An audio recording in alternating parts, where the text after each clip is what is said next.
പൊന്നാരച്ചമ്പള ഇന്നലെ പിന്നെ big boss കണ്ടിട്ട് ആകപ്പാട് അടങ്ങറായിരുന്നു കേട്ടോ. കാരണം എന്താ ചോദിച്ചാല് മറ്റേ അതിൽ 2 കപ്പിൾസ് ഇല്ലേ, മറ്റേ എന്താ മുപ്പത്തിയാറുടെ പേര്, ആദില് നൂറ് അല്ലേ. എന്തായാലും വലിയ കുഴപ്പമൊന്നുമില്ല കേട്ടോ. അവരുടെ ഗെയിമും കാര്യങ്ങളൊക്കെ സൂപ്പർ തന്നെയാണ്. അത്യാവശ്യത്തിന് നല്ല പോയിന്റ്സും കാര്യങ്ങളൊക്കെ ഉണ്ട് കേട്ടോ. നല്ല വോട്ടും കാര്യങ്ങളൊക്കെ ഉണ്ട് അവർക്ക്. അതിന്റെ ഇടയിൽ കൂടെ വന്നിട്ട് മറ്റേ ലക്ഷ്മി വന്നിട്ട് ഇടയക്കോല് തിരുകാൻ വേണ്ടി നിന്നു. എന്തായാലും മൂപ്പത്തിയാറുടെ പണി നോക്കിയാൽ മതി. എന്തായാലും ഇവര് എങ്ങനെയൊക്കെ പാടെ ജീവിക്കട്ടെ. ഇവർക്ക് സമൂഹത്തിന് ജനങ്ങൾക്ക് വലിയ ബുദ്ധിമുട്ടോ കാര്യങ്ങളോ ഒന്നുമില്ല. പിന്നെ തന്നെ നമുക്ക് ടെൻഷൻ. അപ്പോൾ അത് കേട്ടിട്ട് മോഹൻലാലിന് ഭയങ്കരമായിട്ട് പ്രഷർ കയറിയിരുന്നു കേട്ടോ. കാരണം എന്താ ചോദിച്ചാൽ മോഹൻലാലിൻ്റെ ആ ദേഷ്യം കണ്ടിട്ട് ഞാനും ഇങ്ങനെ കുറച്ചേരം നിന്നു കേട്ടോ. എന്തായാലും മോഹൻലാൽ പറഞ്ഞതുള്ളത് കാര്യമാണ്. എന്തായാലും മൂപ്പത്തിയാർക്ക് ഇങ്ങനെ ഇടയ്ക്കൂടി തിരിക്കേണ്ട ആവശ്യമില്ല.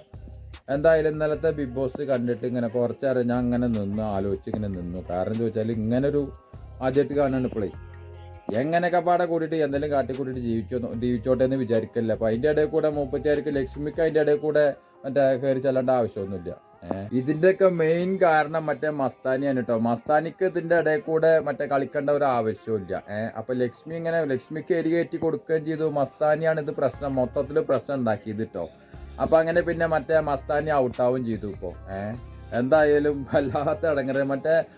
മറ്റേ രേണുസുതി ഉണ്ടായിരുന്ന സമയത്ത് കുറച്ച് ചിരിക്കാനൊക്കെ ഉണ്ടായിരുന്നു കേട്ടോ. ഇപ്പൊ എന്തായാലും ഇതിപ്പോ സംഗതി വഷളായിരുന്നു കൊണ്ട് ഇങ്ങനെ വരുന്ന ഇപ്പൊ ചെയ്യുന്നത്.